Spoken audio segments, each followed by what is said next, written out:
Job costing is all about understanding your expenses and understanding where and when they are happening. To do this most accurately, we need to ensure that we've got document management and receipt management in place, where any and all receipts, bills, purchase orders, anything involved with purchasing something for a job is recorded so that we can tie that expense back directly to the job.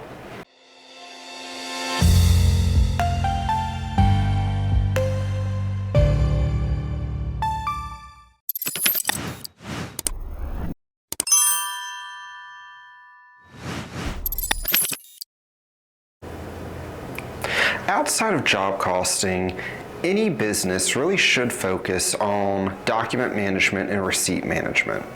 This is because in the event of an audit, having source documentation and having that original receipt that shows exactly what you purchased is the best line of defense. In the event of an audit, God forbid that it happens, the auditor is going to go through and want to understand what was classified where and why it was classified where. And by having that source document, we're able to explain why we classified something as job materials or tools or something like that. Even for my clients that don't focus on job costing, I really try to encourage them to do document management and receipt management. Because by doing that, we have a better understanding and we have more understanding on exactly what is going on with the business. And in the event of that unfortunate audit, we can substantiate it with the auditor. I have clients ask me all the time, well, if it says on the bank statement that I went to Home Depot, won't the auditor know that it was job materials? And unfortunately, the answer to that is no, because while you're at Home Depot and while you may most often buy job materials, you could also buy tools, you could buy cleaning supplies, you could buy yard equipment or plant material. You could be buying things for personal purposes, even though it's on a business account. So by having that receipt, we're able to back up exactly what you purchased and are able to prove to the auditor why we classified something where we did. That's why keeping these receipts is so important, whether you're doing job costing or not. But when we're doing job costing, it becomes even more important. Because if you go to your supply house and just go and purchase materials, later on, maybe a week later or a month later, you get that bill from the supply house and it hits your bank account, and we're having to go back and figure out exactly what it is that you purchased or what job it was for. And while you may remember that a week later, will you remember that a month later or 2 months later? By making sure that we provide the customer name or the project number on that bill at the supply house, or notate on that receipt at Home Depot exactly what project that this is for, and then capture that document, we're able to go ahead and immediately make note of what that job is, even if we're not going to immediately input it into our system. When we come back a week, a month, 2 months later, and we're inputting this into the system, we're not having to go back and think about what job was going on or where we were or anything like that. We've got everything right there in front of us. This makes entry easier and it makes it quicker, while also making it more accurate because we know where every single expense goes and are able to assign every single expense to its exact job, rather than guessing at the job that we put it on or guessing whether it was job related or not. A lot of times when people are not doing job document management with their receipts, we end up having non-job related expenses put to a job or missing job related expenses. Generally, that's not going to be like on the big stuff, the units, the water heater, the breaker panel, things like that. But it may be on a system more so like, oh, you went to Home Depot and you purchased a singular breaker, or you went to your supply house and you purchased a few feet of wire or something like that that's small rather than being a big expense, because you're not going to remember that quite as much.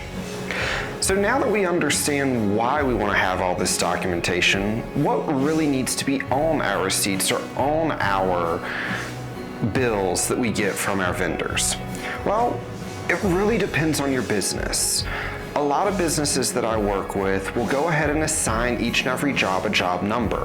Whether that number be something similar to the invoice number that they have, or whether it be a unique identifier, such as the month and date and the number job in that month and date, or maybe the initials of the client that they use. There's a lot of different options that you have where it could be a simple number, you could be using date codes, you could be using client codes, area codes, anything and everything like that. And it's up to you to really design or come up with a job number or a job numbering system that you like and you're able to understand with your business.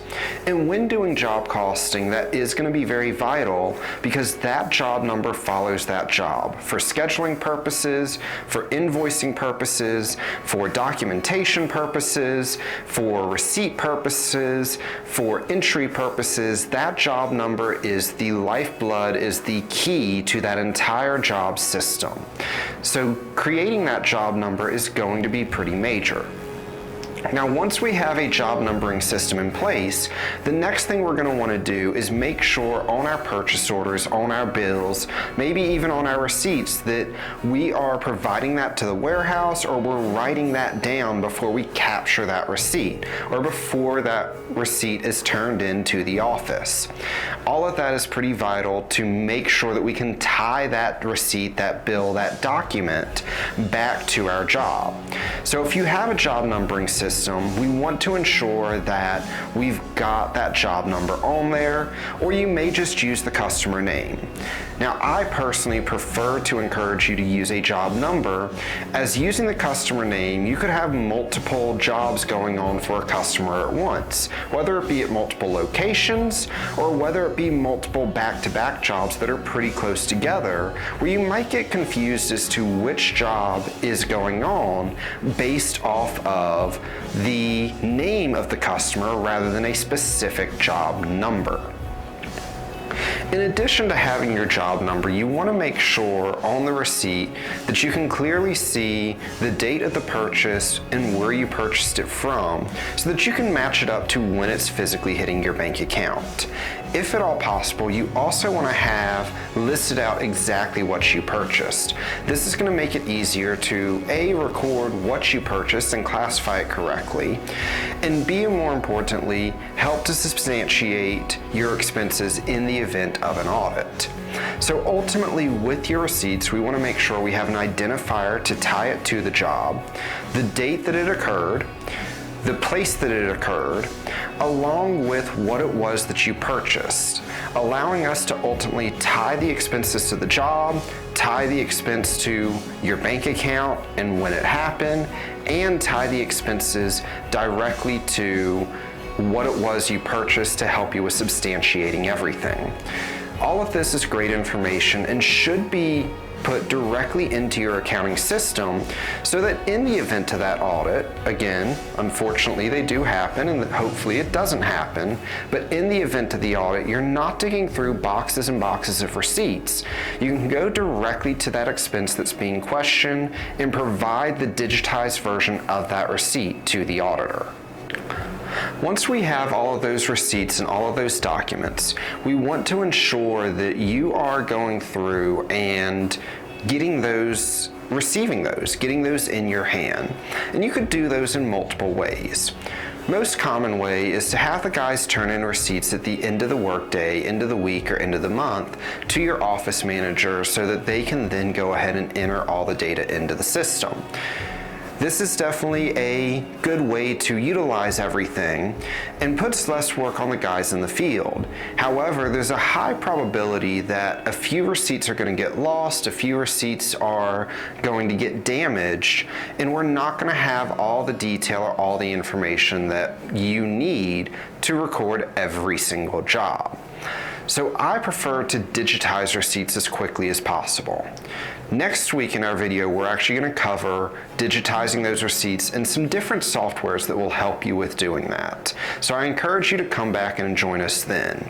In the meantime though, if you want to see more from our job costing series, or you want to see some other videos focusing on helping you and your business succeed financially, you can click on the videos that you see above. Otherwise, please feel free to reach out to us here at Waterford for any and all of your financial, business, accounting, and tax needs.